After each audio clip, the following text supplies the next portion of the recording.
Good afternoon folks, 21st Century Caveman here. Hope everybody's safe, hope everybody's well. So today I wanted to talk to you about some of the blades and knives which I use in my DIY work, and I've laid most of them out on this pasting table here. So we'll start by looking at some of the larger ones, and the first two are the 10-inch taping knives. Now they also come in a slightly smaller size, 6 inches wide, and I've got one on the screen here now. So these are used by drywallers for jointing together plasterboard and for taping them as well. So basically, you plaster the join, fill it in, put some tape on there, and then you go over it again with plaster. So the narrower 6-inch one is good for the start of the process, and the wider 10-inch blades are absolutely perfect for finishing off with the wider bands. And you'd need one of these just to disguise the join, which might have a little bit of a raise on it where the two boards butt together. And they're also absolutely first class for filling in larger areas which might need plastering, because they're wider and they cover a bigger expanse. They're absolutely fantastic for decorating, for removing old wallpaper.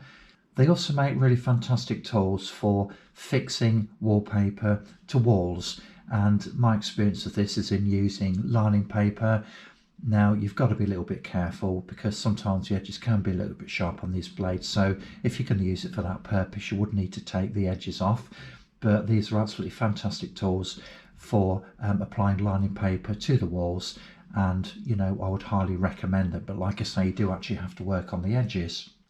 So moving on then, so here we can see that we have some typical filling knives and a couple of decorator scraper blades. And the filling knives, I used to use those extensively, but I prefer to use a different type of filling knife now, which we'll come to in a bit. And as far as the decorating, the stiffer blades are concerned, I use those for normal decorating, for removing bits of paper, that sort of thing. But I also use them extensively for mixing up plaster. Now the next sort then, we're looking at these plastic filling knives, and I will be using the word knife and blade interchangeably. The only real application for me for these plastic ones are if they're going to be disposed at the end of a job. So I recently applied a felt roof to the man cave. I say recently, it's a couple of years ago, and these were absolutely perfect for applying felt adhesive to stick the felt down. So at the end of the job I just chucked them basically, so I don't really use them for anything else other than that. So now we're coming on to some other blades. Now these are called margin trowels. These came in a pack of 3. The bottom 2 are really good for pointing. The top one is excellent if you're trying to say apply plaster in a really little narrow edge, say between plugs and architraves and sockets, that sort of thing. And if you can't get a normal sized trowel in there, highly recommended. So now we're coming to my favourite filling blades, the ones which I would highly recommend. These are my go-to blades if I'm filling dings and cracks and stuff like that on plaster, or indeed scraping off bits of paint. So I've got some different colour handles on these. Look, some are blue, some are red. The blue ones I believe I got from Screwfix, and the red ones I bought from Wilko. So the red ones came in a pack of about 4 different sizes. The blue ones were in a pack of 3, which we can see here. They're extremely inexpensive, and I don't think I spent any more than about £2, £2.50 on either of these. But I'm going to show you some clips whereby I'm actually using these filling knives. And the thing about these is the fact that once you actually get the knack of using these, once you get that sort of wrist action, they're absolutely superb for covering large areas and for covering things like the heads of screws, that sort of thing, if you've been installing plasterboard. So these are my go-to filling blades then. Absolutely love them. They're very inexpensive, very durable, and I think that the handles on these, in order to hold them, they're much better than the more traditional type. And these blades are absolutely perfect for using with lighter plaster, such as the plaster which we can see here, look. And yeah, highly recommended.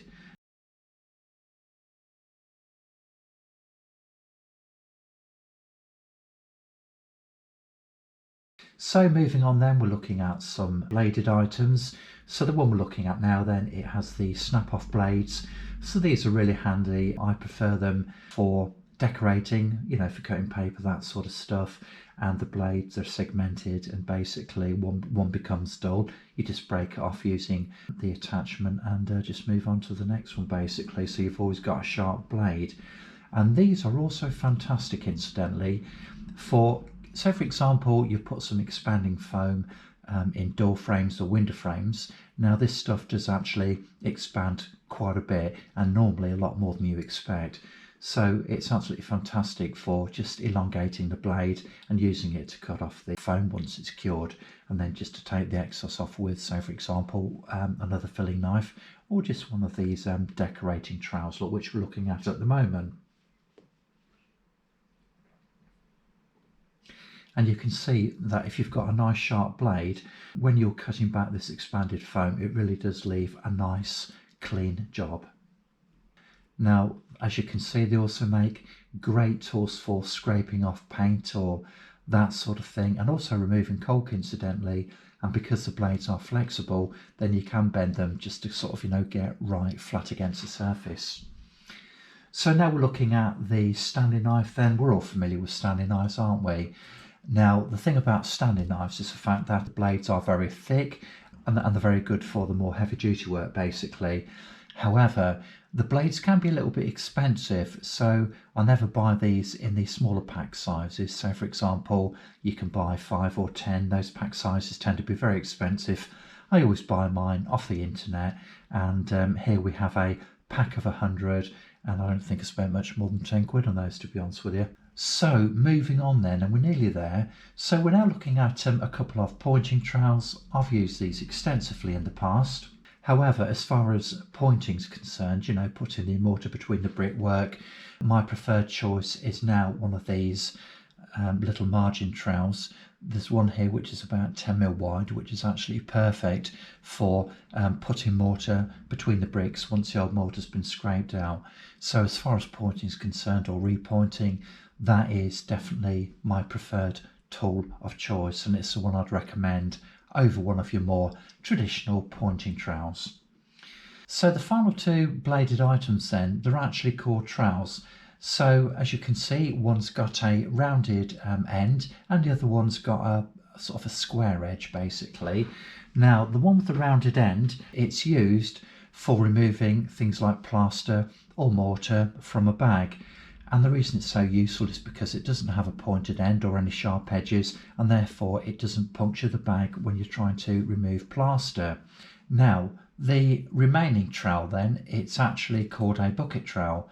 And the reason it's called a bucket trowel, as you can see, is because the edges of the blade, or rather the shape of the blade, is such that it fits perfectly around the bottom of the bucket. So let's say, for example, you're trying to scrape out a bucket and remove remaining bits of plaster or mortar, that sort of thing.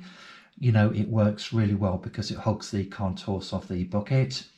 Now, I use this extensively for mixing up the more heavy duty plasters. Say, for example, mixing up the heavier bonding plaster, but this is also my preferred tool for mixing up mortar if I'm doing some rendering or if I'm laying bricks.